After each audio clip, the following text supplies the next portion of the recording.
Kisah Nabi Ismail alaihissalam, mukjizat air Zam-Zam. Apakah kamu tahu jika Nabi Ibrahim alaihissalam dikenal sebagai bapak para nabi? Iman dan takwa Nabi Ibrahim yang sangat kuat menurun ke anak dan cucunya, sehingga Allah mengangkat di antara mereka menjadi utusannya. Semasa hidupnya, Nabi Ibrahim sempat melakukan beberapa kali hijrah. Yang pertama, beliau hijrah dari negerinya ke kanan Palestina. Kemudian, hijrah lagi ke Mesir. Dalam perjalanannya ini, Nabi Ibrahim ditemani oleh Nabi Lut dan Sarah. Sarah merupakan wanita yang taat, sabar, dan penyayang. Nabi Ibrahim kemudian menikah dengannya. Keluarga Nabi Ibrahim dan Nabi Lut tinggal berdampingan. Hingga suatu hari, Allah mengutus Nabi Lut untuk pindah dan berdakwah di antara kaum Sodom. Setelah itu, Nabi Ibrahim hidup berdua dengan istrinya Sarah. Meskipun memiliki banyak mukjizat, Nabi Ibrahim juga mendapat ujian yang berat dari Allah. Hingga masa tuanya, Nabi Ibrahim belum juga dikaruniai anak. Hal ini membuat Sarah terus-menerus bersedih. Siapa nanti yang akan meneruskan perjuangan Nabi Ibrahim? Saat itulah Sarah meminta Nabi Ibrahim untuk menikah dengan Hajar, seorang wanita yang cantik, cerdas, dan juga taat. Nabi Ibrahim mengabulkan permintaan Sarah. Setelah Nabi Ibrahim dan Hajar menikah, mereka dikaruniai seorang anak laki-laki. Dialah Nabi Ismail. Nabi Ibrahim sungguh bahagia. Dia begitu menyayangi Ismail kecil hingga membuat Sarah cemburu. Ketika perasaan itu tidak bisa lagi ditahan, Sarah meminta kepada Nabi Ibrahim untuk menjauhkan Hajar dan Nabi Ismail darinya. Allah menurunkan wahyu agar Nabi Ibrahim mengabulkan permintaan Sarah. Nabi Ibrahim pun meminta agar Hajar berkemas karena mereka akan pergi jauh. Setelah semuanya siap, mereka pun berangkat. Unta yang mereka tunggangi terus berjalan tanpa tujuan yang pasti, memasuki padang yang gersang. Hanya ada gunung batu dan lautan pasir. Setelah berjalan berminggu-minggu, unta yang mereka tunggangi akhirnya berhenti. Tempat itu dikenal dengan nama Mekah, sebuah daerah yang tandus dan tidak berpenghuni. Matahari bersinar dengan terik. Angin yang bertiup menerbangkan debu dan pasir kemana-mana. Nabi Ibrahim membuatkan rumah untuk berlindung. Setelah itu, dia pun pamit meninggalkan Hajar dan Ismail sendirian. Hajar merasa takut jika harus tinggal sendirian di tempat yang sepi itu.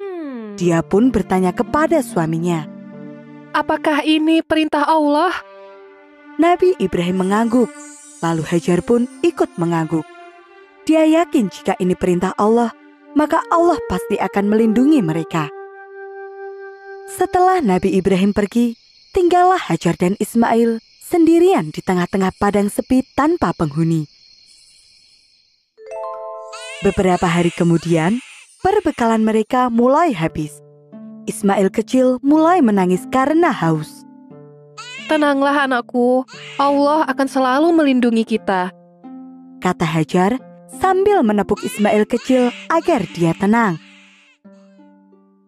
"Tunggulah di sini, ibu akan mencarikan air untukmu." Hajar pergi keluar dan memandang sekelilingnya. Tidak ada satupun pohon yang terlihat. Lalu, kemanakah dia harus mencari air? Hajar berjalan dengan cepat dan mulai mendaki sebuah bukit yang dikenal dengan nama Safa.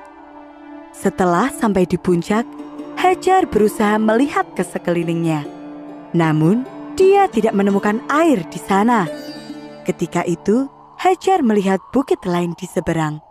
Dia pun turun dari bukit Safa menuju ke bukit Marwah. Sayang sekali, di sana pun dia tidak menemukan mata air. Hajar memutuskan kembali ke rumah untuk melihat keadaan anaknya. Tangis Ismail semakin kencang. Pasti engkau tambah haus, Kata Hajar dalam hati. Dia pun pergi lagi ke Bukit Syafa untuk melihat barangkali ada orang lewat yang bisa menolongnya. Ketika tidak menemukan apapun di sana, Hajar pun pindah ke Bukit Marwah. Dia terus mondar-mandir antara Bukit Syafa dan Marwah hingga 7 kali. Dalam setiap langkahnya, Hajar terus berdoa kepada Allah. Allah tidak pernah meninggalkan hambanya yang beriman dan berusaha dengan baik. Lewat Nabi Ismail, Allah menurunkan mukjizatnya. Nabi Ismail menangis sambil menghentakkan kakinya ke tanah. Dan dari jejak hentakan itu, muncullah mata air yang sangat banyak. Air itu terus mengalir keluar, merembes ke segala arah. Air yang begitu jernih dan segar. Zam, Zam, Zam. Teriak Hajar ketika melihat aliran air tersebut, yang artinya adalah berkumpul. Hajar menangkupkan kedua tangannya dan mengambil air itu, kemudian memberikannya kepada Ismail. Setelah itu, dia sendiri pun meminum hingga kenyang.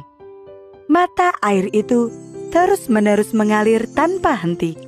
Dari tahun ke tahun dan dalam cuaca yang sangat panas sekalipun, air itu tidak pernah berkurang. Cobaan untuk Hajar seolah datang silih berganti. Suatu hari, semua bahan makanan telah habis dan Ismail kecil sudah kelaparan. Untuk menunda rasa lapar itu, Hajar merebus batu-batu dan berkata, Tunggulah sebentar, makanan ini belum matang. Hari terus berganti dan Hajar tetap menjalani hidupnya dengan ikhlas. Dia tekun dan rajin bekerja. Dia tidak pernah mengeluh sekalipun. Mekah yang dulunya tandus dan tidak dihuni oleh manusia, kini berangsur-angsur mulai ramai. Mata air itu telah menarik para musafir dan pedagang. Mereka menyebut mata air itu dengan nama Zam-Zam. Dari merekalah Hajar bisa mendapatkan bahan makanan. Terima kasih atas bantuan Tuan selama ini. Sama-sama, Nyonya. Berkat mata air ini, kami semua jadi tertolong. Suatu ketika, Nabi Ibrahim datang berkunjung ke Mekah. Dia begitu terkejut ketika melihat daerah itu telah menghijau dan ramai dikunjungi orang-orang. Nabi Ibrahim merasa terharu dan bangga melihat putranya. Ismail kecil telah tumbuh menjadi anak yang cerdas, baik dan sopan. Dia juga tekun beribadah sesuai dengan ajaran ibunya. Nabi Ibrahim bersyukur kepada Allah atas semua perlindungannya. Suatu hari, Nabi Ibrahim mendapat mimpi yang sangat mengguncang hatinya. Dalam mimpi itu, Allah memerintahkan untuk mengorbankan putranya sendiri, menjadikan Nabi Ismail sebagai persembahan untuk Allah. Mimpi itu membuat Nabi Ibrahim merasa gelisah. Saat itulah, iblis mencoba untuk menggoda Nabi Ibrahim dan menggoyahkan hatinya. Bagaimana bisa dia menyembelih putra yang begitu disayangi? Nabi Ismail melihat kegelisahan yang dirasakan oleh ayahnya. Dia pun bertanya, hal apa yang membuat ayahnya tersebut gelisah? Nabi Ibrahim kemudian bercerita, Wahai anakku, sesungguhnya aku melihat di dalam mimpi, aku menyembelihmu. Bagaimana pendapatmu? Wahai ayahku, kerjakanlah yang diperintahkan Tuhanmu. Sungguh di luar dugaan, Nabi Ismail yang kala itu masih berusia remaja, memiliki iman dan pendirian yang teguh. Dia menguatkan hati ayahnya dan meyakinkannya bahwa inilah perintah Allah dan harus dilaksanakan. Insya Allah, engkau akan mendapatiku sebagai orang yang sabar, ayah. Mendengar ucapan anaknya ini, Nabi Ibrahim pun merasa yakin. Sebelum hari pelaksanaan, Nabi Ismail memiliki 3 permintaan, yaitu 1. Mengencangkan tali yang mengikatnya, agar saat disembelih dia tidak meronta dan membuat ayahnya iba. 2. Mengasah pisau dengan tajam, supaya proses berjalan dengan cepat dan mengurangi rasa sakit. 3. Menitipkan baju yang dipakainya untuk sang ibu. Setelah itu, Nabi Ismail pun diikat dan bersiap untuk disembelih. Nabi Ismail berbaring tertelungkup di tanah. Kemudian, Nabi Ibrahim mengangkat pisaunya dan bersiap untuk melaksanakan perintah Allah. Tidak ada keraguan sedikit pun di hati keduanya. Saat itulah Allah berfirman untuk mengganti Nabi Ismail dengan seekor domba. Subhanallah. Peristiwa inilah yang menjadi awal mula ibadah kurban. Hari di mana umat manusia mempersembahkan hewan terbaik. Inilah kisah Nabi Ibrahim yang begitu taat menjalankan perintah Allah dan putranya Nabi Ismail yang begitu tegar dan ikhlas. Setelah peristiwa itu, Nabi Ismail semakin tekun dalam beribadah. Dia belajar dengan sungguh-sungguh dan selalu mengamalkan semua yang diajarkan oleh Nabi Ibrahim. Kelak, dia akan diangkat menjadi nabi utusan Allah.